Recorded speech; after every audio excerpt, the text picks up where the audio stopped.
رسول الله صلى الله عليه وسلم جاري كان لما زقوت على دوائنوش زور بخيراي هل صار زور بخيراي درجو فريمش ترساين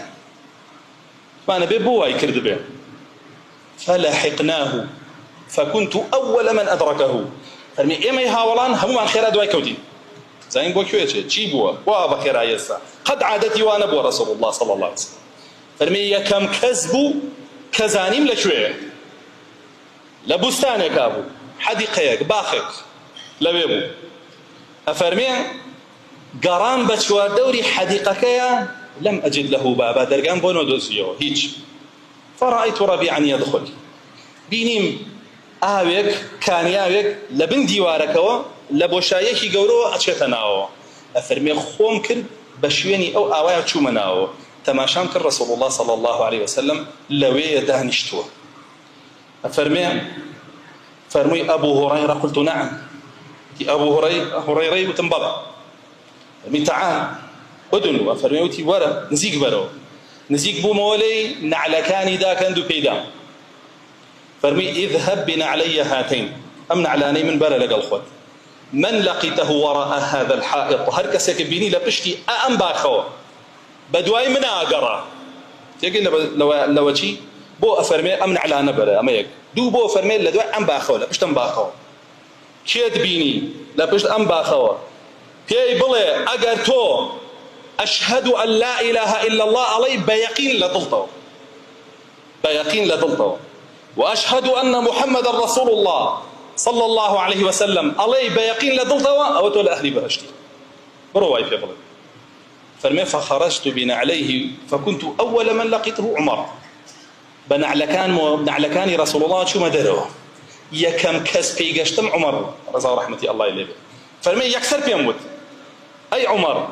تو كأستا هاتوي تتشوار دوري أنباخة يعني هتتشوار دوري أنباخة شي بدوي رسول الله أقر رسول الله بوشي بوشيتي ويدينك إليه ورقل يعني كندت وبدوي سنة رسول الله صلى الله عليه وسلم علماء آوات تفسيرية كان وأفرمون أمنع لانك بيداوا يعني كند شوين بي رسول الله الله يقولي كان على كده بيه ولا همان كاديش علامة برازقوي أبو هريرة خبرك إلى رسول الله وهنا فرمي عمر فرمي أو نعلان شيء بيو فرمي على كان رسول الله صلى الله عليه وسلم فرمي بو بيداوي فرمي بو يحركس يكن بيني ليريا بيبلم تو كالله أشهد أن لا إله إلا الله أشهد أن محمد رسول الله بلامشون مستيقنا بها قلبه يقينا لدلته أما هالقلاوة أو مجدي بحشت اللبن فرمي فضربني على صدري فوقعت على أسلي فرمي يقدعني يا بسر صغما كوتن بابشتا فرمي فقمت فذهبت إلى رسول الله صلى الله عليه وسلم فبكيت وحكيت له ما فعل بعمر فرميت شون بولا رسول الله صلى الله عليه وسلم قريان يتعقدهم لو كداري مامي عمر بقوته أفرمي بوم جي رايا وإمام عمر كبيا مدوج شون داويتي بسر صغما وكوتوم أفرمي أوانين شو إمام عمر هات بردمان هات جورو بناو باخك فرمي أي عمر لما ضربته بوشي لأبو هريرة الداوة رضا رحمتي الله إليه أفرمي تو أو نعلانت بيدا أبو أي رسول الله صلى الله عليه وسلم فرمي بلي فرمي تو بيت فرمو بو برو هركس دبيني يقينا علي أشهد أن لا إله إلا الله وأشهد أن محمد رسول الله أو أهلي باشتا فرمي بلي من بيموتبو أفرمي يا رسول الله لا تخبر الناس فيتكلوا فرمي أي رسول الله صلى الله عليه وسلم آوا بخلقي بانا وتري دوائي توكل أكاد سر لا إله إلا الله كو عملناك چونك همو كسي نازاني يقين كاتك يقينه كتوا لي بكا عملكي كداركي بودينك يقنا يقين نية شكيش كفرة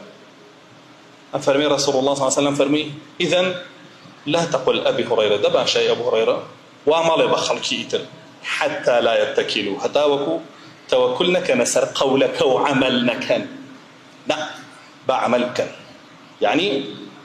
رسول الله صلى الله عليه وسلم لإمام عمر وشي ورقرد حقيقتك إمام عمر رسول الله صلى الله عليه وسلم خوي فرمي أجر كسانك هبونا لنا ويا ملائكة قصي لقلاب كذا عمر عندك العلماء لن يعني يكز هي عمر تفسيرك وأفرمي إن الله نطق بالحق على لسان عمر وقلبه. الله جل جلاله حقي بيان كردوه لسر زباني عمر ولا سر ضلي عمر. بويا أأوي لعمر ورقرد كحقيقتك بيوست بشيوة بخلقية نقب دينك حقيقة دينك رسول الله صلى الله عليه وسلم بس لا الله ورقرد جل جلاله بوحي بس أوي كبيوست بخلقية عمر لنا بيانا أي الناس رضا رحمتي الله إليه لا يورقد فنوي بالله نفسي إنسان كان شيطان زفري بي أباوى أزاني يقين هروتنا